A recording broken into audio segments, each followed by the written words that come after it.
Queridos irmãos e irmãs, o Apocalipse promete a segunda vinda do Messias em corpo físico para remover o pecado original. Portanto, em Apocalipse 12:5 diz que o Messias nascerá de uma mulher e será um varão. Apocalipse 10:11 diz que o Messias deverá profetizar outra vez a muitos povos, nações, línguas e reis. Em Apocalipse 22:14 diz que toda a humanidade deverá lavar as suas vestiduras no sangue do Cordeiro e ter direito à perfeição, à árvore da vida. Vejamos em Romanos 7:22-25. O apóstolo Paulo disse que o pecado ainda existe no corpo físico. Quando ele disse: de modo que eu mesmo com entendimento sirvo a lei de Deus, mas com a carne, com o corpo físico, a lei do pecado. Por essa razão, o Messias precisa vir fisicamente para enxertar a linhagem de Deus na humanidade e remover o pecado original definitivamente e estabelecer o plano original de Deus, o reino dos céus, tanto na terra quanto no mundo espiritual. Em Romanos 8:19-23 disse: porque a criação aguarda com ardente expectativa a revelação dos filhos de Deus, porque sabemos que toda a criação conjuntamente geme e está com dores de parto até agora. E não só ela, mas até nós, que temos as primícias do Espírito, também gememos em nós mesmos, aguardando a adoção, a saber, a redenção do nosso corpo. Apocalipse 22:14, bem-aventurados aqueles que lavam suas vestes, o corpo físico no sangue do Cordeiro. Por essa razão, o Messias precisa vir fisicamente. E esta profecia do Apocalipse 22:14 já está sendo cumprida em mais de 195 países. Aqui a foto dos 36 casais, realizada a bênção no dia 15 de maio de 1961, para 36 casais. Aqui a foto da bênção dos 72 casais, realizada no dia 4 de junho de 1962. Aqui a bênção dos 124 casais, realizada no dia 24 de julho de 1963. Aqui a bênção dos 430 casais, realizada no dia 22 de fevereiro de 1968. Aqui a bênção de 777 casais, realizado no dia 21 de outubro de 1970.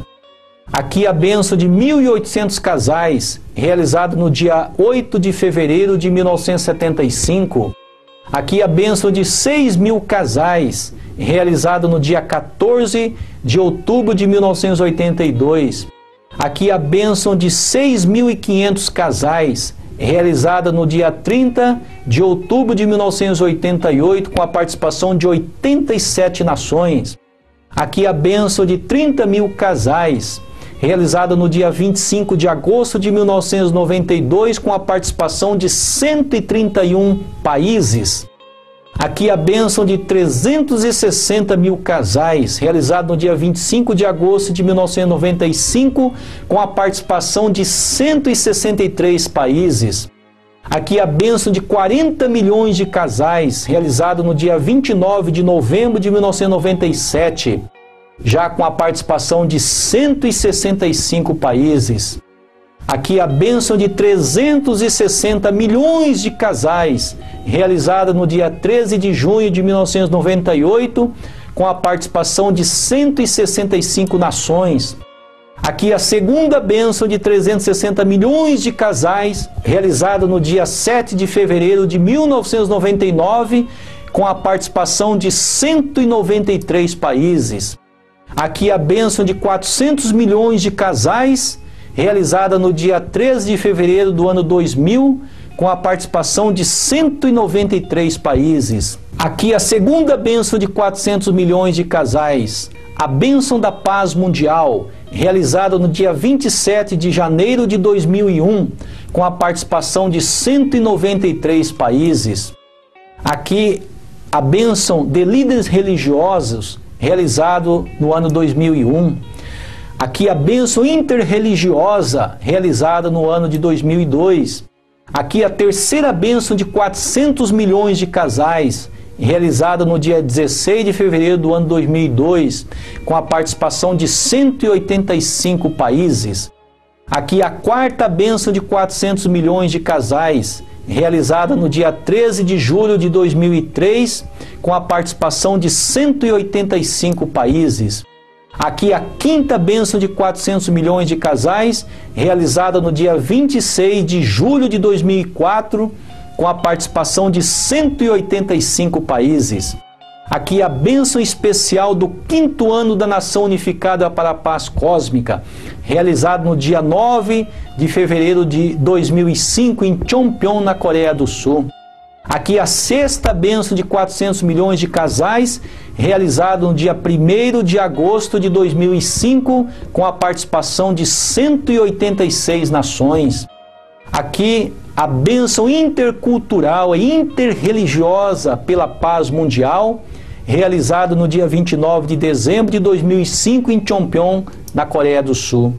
Aqui a bênção intercultural, realizada no dia 22 de fevereiro de 2007, também em Chonpyon, na Coreia do Sul. Aqui a bênção da civilização devota sob o Reino Sagrado de Paz, no dia 5 de julho de 2007. Aqui a bênção da civilização devota sob o Reino Sagrado da Paz, no dia 24 de outubro de 2007, em Chonpyon, na Coreia do Sul. Aqui, novamente, a bênção da civilização devota sob o Reino Sagrado da Paz, no dia 17 de novembro de 2007, também em Chonpyon, na Coreia do Sul. A bênção da civilização devota sob o Reino Sagrado de Paz, agora no dia 22 de 12 de 2007, em Chonpyon, na Coreia do Sul. A bênção de civilização devota sob o Reino Sagrado da Paz, agora no dia 19 de janeiro de 2008, também em Chonpyon, na Coreia do Sul. A bênção da civilização devota sob o Reino Sagrado da Paz, agora no dia 31 de janeiro de 2009, também em Chonpyon, na Coreia do Sul. Bênção interreligiosa e intercultural, realizado no dia 31 de janeiro de 2009, no Manhattan Center, nos Estados Unidos. No dia 14 de outubro de 2009, a bênção celestial dos verdadeiros pais, no Sammun University. A bênção celestial dos verdadeiros pais, no dia 17 de fevereiro de 2010, no Kintex. Aqui no Apocalipse, capítulo 7, versículo de 1 a 8, a Bíblia diz que o Messias virá do Oriente. E vi outro anjo subir do lado do sol nascente, tendo o selo do Deus vivo. O sol nascente é o Oriente. Quando nós falamos em Oriente, desde os tempos antigos, tradicionalmente vem à nossa mente 3 países: a China, a Coreia e o Japão. Se o Messias deverá vir do Oriente, não pode ser na China, porque a China é um país comunista, é um país politeísta. O Japão também não pode ser, porque é um país politeísta, é um país com pouco fundamento cristão, é um país com apenas 1% de fundamento cristão. Não pode também ser o Japão. Portanto, dentre as 3 nações, o país, a nação que deve receber o Messias é a Coreia. Vejamos que em 1948, 3 anos após a Segunda Guerra Mundial, os Estados Unidos e a União Soviética, através do Paralelo 38, dividiu a Coreia em 2. A Coreia do Norte, o comunismo ateu, e a Coreia do Sul, a democracia multirreligiosa. Portanto, Deus dividiu a nação coreana igualmente às ofertas de Abraão. Esta foi a razão da divisão da Coreia pelo Paralelo 38, que dividiu a Coreia em 2 nações. O Paralelo 38 é a linha de frente da batalha entre democracia e comunismo. Ao mesmo tempo, é a linha de frente da batalha entre Deus e Satanás. Vejamos as qualificações da nação eleita. A nação eleita deve possuir 5 qualificativos. Primeiro, período nacional de indenização. período de separação de Satanás baseado no número 40. O segundo ponto, ser a linha de frente de Deus e de Satanás. Terceiro, ser o objeto do coração de Deus. Quarto, possuir profecias messiânicas nativa da nação. Quinto, representar a síntese dos frutos da civilização. Os coreanos são cognominados de homens de vestes brancas, como diz o Apocalipse capítulo 3, versículo 5. Portanto, em 1948, os Estados Unidos e a União Soviética dividiram a Coreia em Coreia do Norte e Coreia do Sul. Em Isaías 14:13, a Bíblia diz: "E tu dizias no teu coração, eu subirei ao céu, acima das estrelas de Deus, exaltarei o meu trono, e no monte da congregação me assentarei nas extremidades do norte." O primeiro Israel foi dividido em norte e sul. O segundo Israel foi dividido em flancos do leste e oeste. E o terceiro Israel, que é a Coreia, foi dividida em Coreia do Norte e Coreia do Sul. O Messias nasceu na província de Pyongyang, distrito de Jeonju-gun, nas bandas da Coreia do Norte. E assim, quando a Coreia foi dividida em Coreia do Norte e Coreia do Sul, ele expandiu a providência na Coreia do Sul e dimensionou para todos os países do mundo inteiro, da qual hoje já se encontra em mais de 195 países. Vejamos uma evidência da necessidade da separação de Satanás baseado no número 40. O povo judeu se submeteu a 400 anos de escravidão no Egito. O povo cristão, pela falha do povo judeu, teve que se submeter a 400 anos de perseguição no Império Romano para que o cristianismo pudesse se expandir para o mundo e estabelecer um fundamento para receber o Messias nos dias de hoje, a segunda vinda do Messias. Portanto, o cristianismo herdou o fundamento do judaísmo. E, portanto, a Coreia, para ser a nação eleita de Deus, precisa também estabelecer um período de separação baseado no número 40. E esse período aconteceu de 1905 a 1945, sob a terrível perseguição do Japão. Portanto, o Apocalipse 2:17 e o Apocalipse 3:12 diz que o Senhor do segundo advento terá um novo nome. Esta profecia é do próprio Senhor Jesus, no cumprimento das Escrituras. Aqui, neste gráfico, o Senhor Jesus é mencionado 12 vezes. O Senhor do segundo advento mencionado 42 vezes. O Senhor Jesus é mencionado com as expressões Senhor Jesus, Jesus, Jesus Cristo e Senhor Jesus Cristo. O Senhor do segundo advento já é mencionado com as palavras Filho do homem, Filho de Deus, Cordeiro, Deus da terra, Senhor da terra, Leão da tribo de Judá, seu Cristo e Cristo. Vejamos o que o povo dizia há 2000 anos em relação a Jesus, em Atos 24:5. Temos achado que este homem, Jesus, é uma peste e promotor de sedições entre todos os judeus, por todo o mundo e chefe da seita dos nazarenos.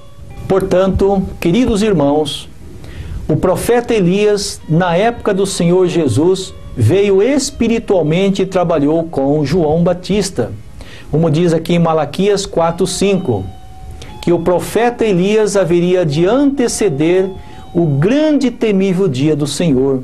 E Jesus, em Mateus capítulo 11, versículo 13 e 14, evidenciou ao povo, dizendo que o Elias que deveria vir era João Batista. Portanto, João Batista era uma outra pessoa com a mesma missão do profeta Elias. Da mesma forma, o Senhor Jesus já veio espiritualmente e está trabalhando com o Cristo do segundo advento. Em Lucas 17:25, o Senhor Jesus profetizou que ele deveria padecer muitas coisas e ser rejeitado por esta geração. Em Lucas 18:8, Jesus também disse: porventura, quando o Filho do Homem vier, ele achará fé na terra? Em João 16:12, Jesus disse que ainda tinha muito que dizer o povo daquela época. Mas em João 16:13, Jesus disse: mas quando aquele Espírito da verdade vier, ele não falará de si mesmo, mas abertamente e claramente falará acerca da providência de Deus.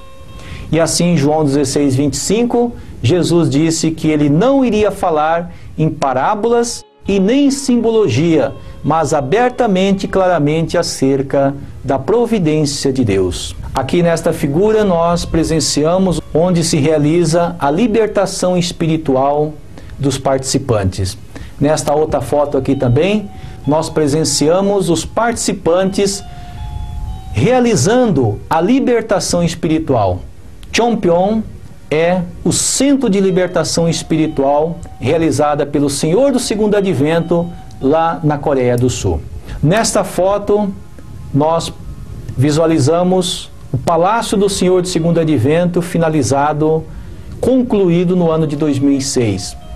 Aqui uma outra foto com milhares de participantes ouvindo diretamente as palavras do Senhor do Segundo Advento.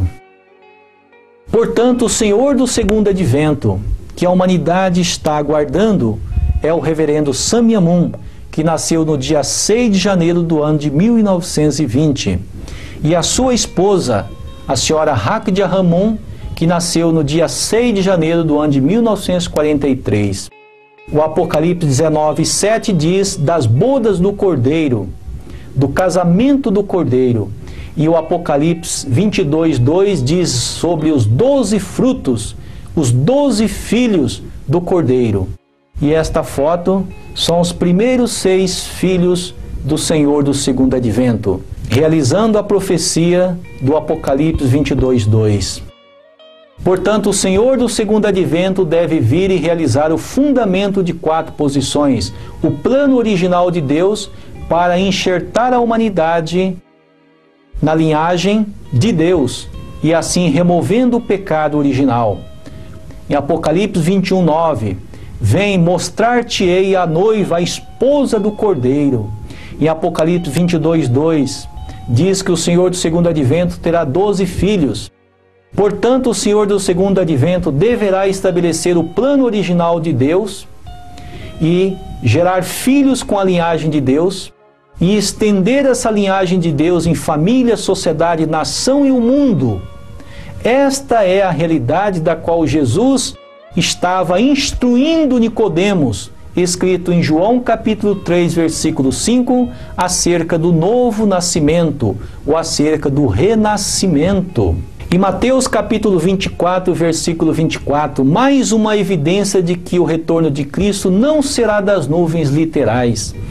Jesus disse: nos últimos dias, falsos cristos e falsos profetas fariam grandes milagres, de modo que, se possível, enganaria até os escolhidos. O Senhor Jesus disse que enganaria até os escolhidos porque o retorno de Cristo será em corpo físico. E, portanto, os escolhidos estão sendo enganados pelos falsos cristos e falsos profetas, através dos milagres e dos ensinamentos de que o retorno de Cristo será das nuvens literais. Em Mateus 24, 27, mais uma evidência de que Cristo, o Messias, não virá das nuvens literais. Jesus disse: assim como o relâmpago sai do Oriente e se mostra até o Ocidente, assim será também a vinda do Filho do Homem. Também a vinda do Filho do Homem, porque Jesus nasceu no Oriente como Filho do Homem, com a linhagem de Deus. E a segunda vinda de Cristo será também no Oriente, como Filho do Homem, também com a linhagem de Deus. Nascerá no Oriente, porque o Oriente é o berço das religiões. Vejamos agora o que diz em Amós capítulo 3, versículo 7. O retorno de Cristo será também anunciado. Certamente o Senhor Deus não fará coisa alguma sem ter revelado os seus segredos aos seus servos, os profetas. É exatamente o que nós estamos fazendo agora, revelando a você, meu irmão, irmã, que o retorno do Messias já aconteceu. Aqui em Romanos 10,14 diz: como, pois, invocarão aquele em quem não creram? E como crerão naquele de quem não ouviram falar? E como ouvirão senão a quem pregue? Exatamente o que nós estamos fazendo aqui, pregando a você que o retorno do Messias já aconteceu. Enquanto as igrejas estão anunciando e enganando o povo, dizendo que o Messias virá das nuvens literais num piscar e fechar de olhos. O Cristo Messias já está na terra e já está redimindo a humanidade do pecado original. Maiores detalhes, você poderá adquirir o livro do Princípio Divino, a ideologia ensinada pelo Senhor do Segundo Advento, como diz o Apocalipse capítulo 5, versículo 5. Somente o leão da tribo de Judá poderá abrir o livro selado com 7 selos. Também você poderá ler a biografia do Senhor do Segundo Advento, um cidadão do mundo que ama a paz. Também maiores detalhes desta conferência você poderá encontrar neste livro intitulado O Segredo e o Apocalipse. E também poderá adquirir este livro, a Bíblia Sagrada certifica o retorno de Cristo fisicamente. Caríssimos irmãos e irmãs, chegamos ao final da nossa palestra e ressaltamos que o conteúdo completo deste estudo é de aproximadamente 70 horas, um seminário de 7 dias em São Bernardo do Campo. Em vista disto, através deste vídeo, você presenciou apenas 3% de um gigantesco conteúdo que ainda temos para lhe apresentar. Por favor, entre em contato com nossa equipe e certifique com seus próprios olhos as verdades decodificadas da Bíblia Sagrada que levaram centenas de milhões de pessoas no mundo inteiro a centralizarem suas vidas no Senhor do Segundo Advento. Para um melhor entendimento destas informações decodificadas, evidenciadas em João 16, 12, 13 e 25, assista a este vídeo no mínimo 3 vezes. Se desejar, poderá também assistir e fazer downloads de centenas de vídeos, tudo gratuitamente, pelo nosso site www.video.cosmopublicações.com.br. Após concluírem todo este estudo bíblico, os cristãos em especial devem se conscientizar que os líderes do judaísmo fracassaram em não se unir com o Senhor Jesus. E o povo judeu teve que pagar um alto preço durante os últimos 2000 anos.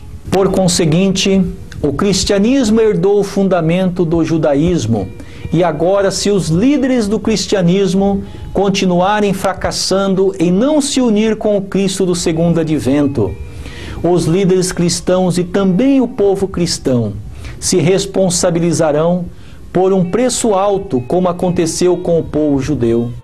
A veracidade desta afirmação você encontrará no Evangelho segundo São Mateus, capítulo 7, versículo 22 e 23. Estas evidências já estão acontecendo em âmbito mundial em grandes proporções. Salientamos que o povo judeu foi preparado por Deus por um longo período de 2000 anos para reconhecer e unir-se com o Senhor Jesus. Devido à falha, os líderes e o povo judeu tiveram que pagar um alto preço. Agora, por um longo período de 2000 anos, o povo cristão também foi preparado por Deus para reconhecer e unir-se com o Senhor do Segundo Advento, que já está na terra com mais de 91 anos de idade. Se as falhas continuarem, os líderes e o povo cristão se responsabilizarão pela iniquidade praticada, como afirmou o Senhor Jesus no Evangelho São Mateus, capítulo 7, versículo 22 e 23. Finalizamos com esta breve ressaltação. Se o povo escolhido de Israel, que foi o povo judeu, inclusive os líderes religiosos judeus, os principais líderes do judaísmo, tivessem reconhecido o Senhor Jesus como Messias, o reino dos céus teria estabelecido na terra e não haveria divisão entre judeus e cristãos. Não haveria terríveis perseguições aos cristãos no Império Romano por 400 anos. E também na atualidade não haveria tantas mortes e tragédias com o povo judeu. Nem a Primeira Guerra Mundial, nem a Segunda e nem a Terceira Guerra Mundial teriam acontecido. E também não haveria necessidade da segunda vinda do Messias. O erro fatal nos púlpitos das igrejas cristãs está evidenciado no Evangelho São Mateus, capítulo 7, versículo 22 e 23. Muitos me dirão naquele dia: Senhor, Senhor, não profetizamos nós em Teu nome? E em Teu nome não expulsamos demônios? E em Teu nome não fizemos muitos milagres? Então lhes direi claramente: nunca vos conheci. Apartai-vos de mim, vós que praticais a iniquidade. Esta profecia foi dita pelo próprio Senhor Jesus.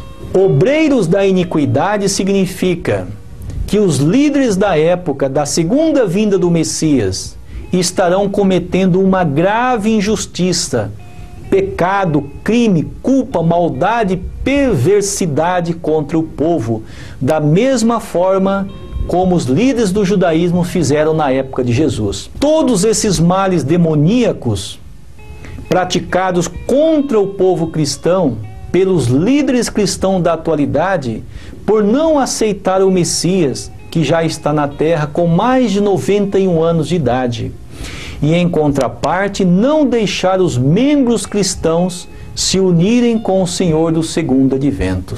Os líderes cristãos não aceitam e não deixam o povo aceitar. Portanto, a conclusão é: o mesmo erro fatal do passado está se repetindo no presente.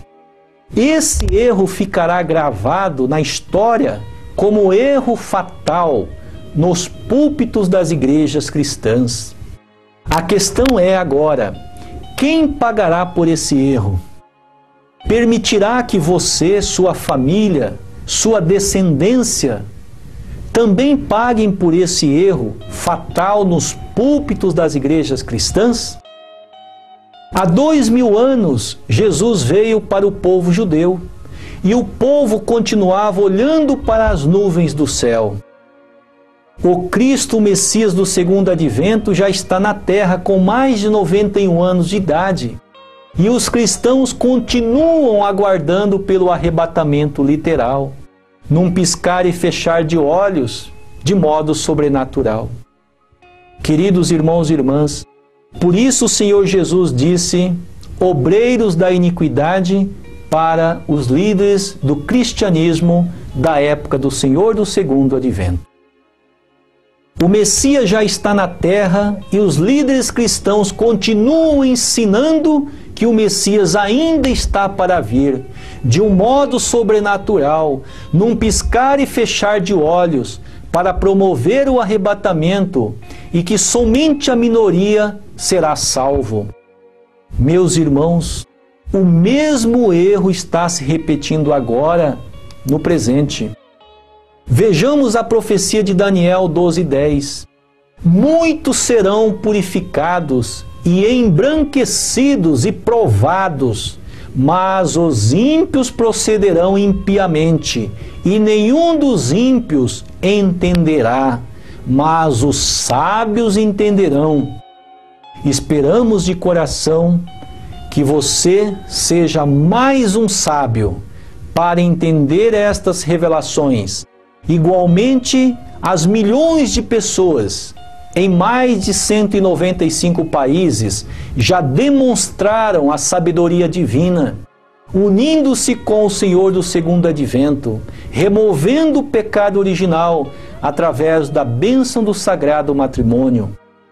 Há 2000 anos o povo judeu, inclusive os líderes do judaísmo, continuaram impiamente e pagaram um alto preço. Assim, meus queridos irmãos, doravante estaremos sempre aguardando a sua valiosa presença para dar continuidade nas próximas conferências do conteúdo da Bíblia decodificada, que é o livro do princípio divino, concedido a toda a humanidade pelo reverendo Sammy Amun, reconhecido no mundo inteiro como a segunda vinda do Messias, prometida pelo Senhor Jesus no livro do Apocalipse. Por favor, ainda nesta gravação, assista um vídeo de aproximadamente 9 minutos das atividades do Senhor do Segundo Advento, objetivando o estabelecimento da verdadeira vontade de Deus para toda a humanidade, a substancial realização da paz mundial, o reino dos céus. Muitíssimo obrigado pela sua preciosa atenção e que Deus os abençoe agora e sempre.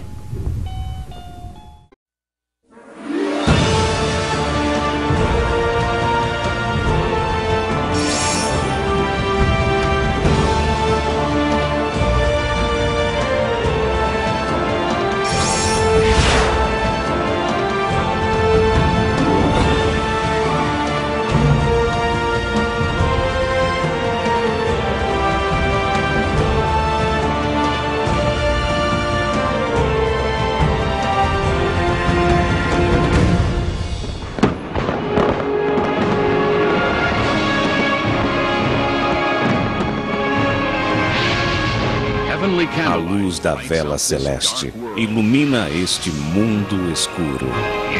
A era do pecado e do sofrimento acabou anunciando uma nova era de paz eterna sob um Deus.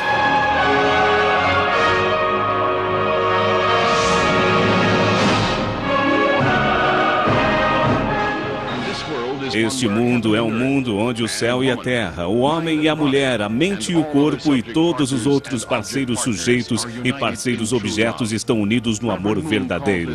O reverendo Moon chama este mundo pelo termo coreano Chang-il-guk, Reino Unificado de Paz. Ele tem somente uma meta em sua vida: a criação do Chang-il-guk, que é um mundo de paz que manifesta os ideais de interdependência, mútua prosperidade e valores universais compartilhados.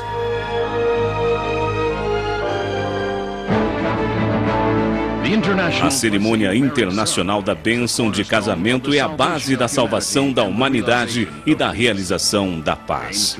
O objetivo é criar, através do amor verdadeiro de Deus, uma família global que transcenda fronteiras nacionais, culturais, religiosas e ideológicas. A cerimônia de bênção, que começou com a bênção de 3 casais em 1960, tem dramaticamente crescido em escala. Recentemente, líderes políticos e religiosos, bem como a segunda geração deste movimento, começaram a participar da cerimônia da bênção, que tem crescido numa instituição que cria paz no indivíduo e no mundo.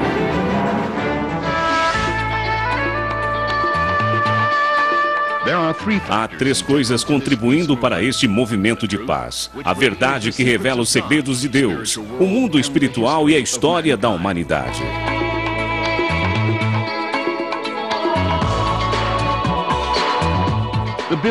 As bilhões de famílias abençoadas na terra e no céu que manifestam o ideal do amor verdadeiro de famílias verdadeiras. E incontáveis organizações pacifistas internacionais e empreendimentos em uma imensa variedade de campos, incluindo religião, jornalismo, educação, artes, ciência e tecnologia.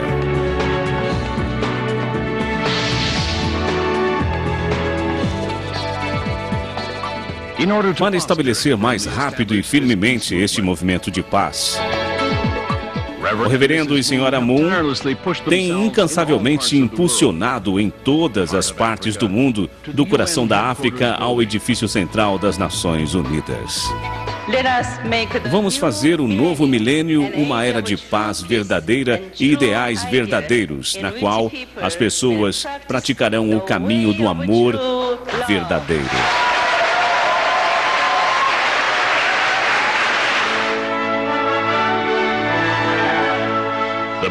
O poder do amor e as palavras de verdade se tornaram uma força impulsionando mudanças nos corações dos indivíduos, transformando sociedades e recriando nações. Isto foi fundamental para o período da Guerra Fria e o período pós-Guerra Fria. Isto tem milagrosamente florescido e produzido frutos em 195 nações.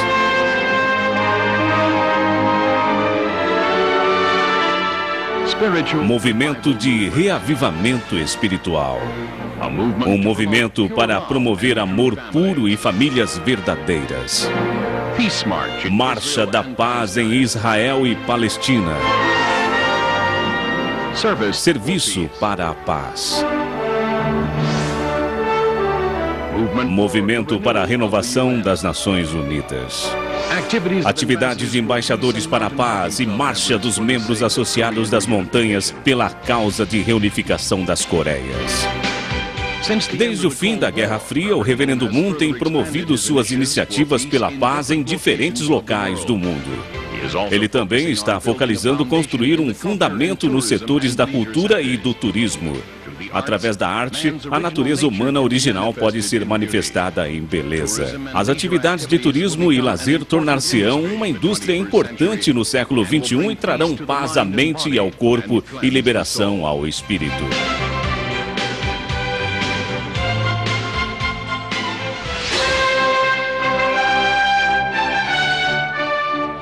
Em 3 de outubro de 2003, o Reverendo e Senhora Moon consolidaram suas fundações internacionais da paz, inaugurando as Nações Unidas da Paz. De acordo com os ensinamentos do Reverendo Moon, as pessoas justas deste mundo estão focalizadas em iniciativas para um mundo de paz que vão além da nacionalidade, raça, cultura e religião e não conhecem fronteiras. As Nações Unidas da Paz estão direcionando sua atenção para as iniciativas para gerar a paz no Oriente Médio. O Reverendo Moon tem ensinado que a reconciliação entre a fé abraâmica do judaísmo, cristianismo e islamismo será o primeiro passo para criar a paz no Oriente Médio.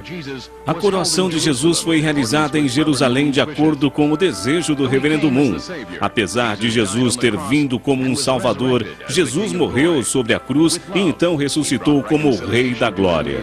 Com amor, ele trouxe reconciliação entre os inimigos que estavam derramando sangue um do outro num conflito brutal.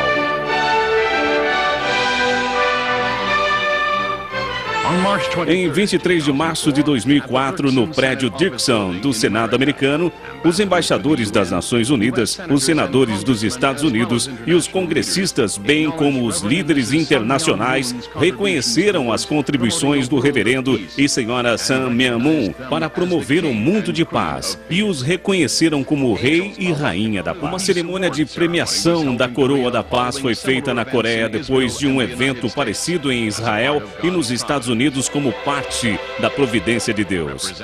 Representantes de 3 nações do leste a oeste nomearam o Reverendo e Senhora Moon o Rei e Rainha da Paz. Passaram-se 70 anos desde que o Reverendo foi chamado por Deus pela primeira vez. Como Salvador, Messias, Senhor do Segundo Advento e verdadeiros pais da humanidade, o Reverendo e Senhora Moon têm ganhado vitória substancial e têm sido reconhecidos por aqueles no mundo espiritual e na terra. O Reverendo e Senhora Moon ascenderam ao trono de Rei e Rainha da Paz na capital dos Estados Unidos e na Coreia.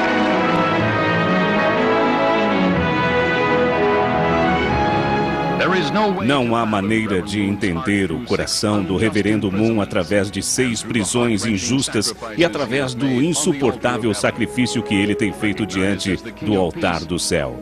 Reconhecido como o Rei da Paz, o Reverendo Moon mais uma vez mostrou sua resolução e determinação pela realização do mundo de paz. Um dia, o Reverendo Moon e sua esposa discutem história e a direção que o mundo tem a obrigação de tomar no futuro com líderes das nações do mundo.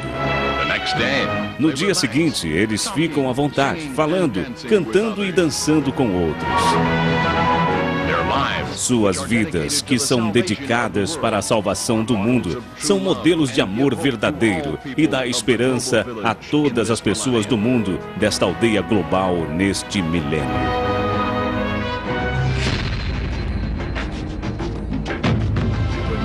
Com o Reverendo e Senhora Moon, vamos criar a terra natal de Deus e o Reino Pacífico, que é um mundo sem fronteiras onde nós podemos viver no reino da paz e prosperidade eternas através do amor verdadeiro.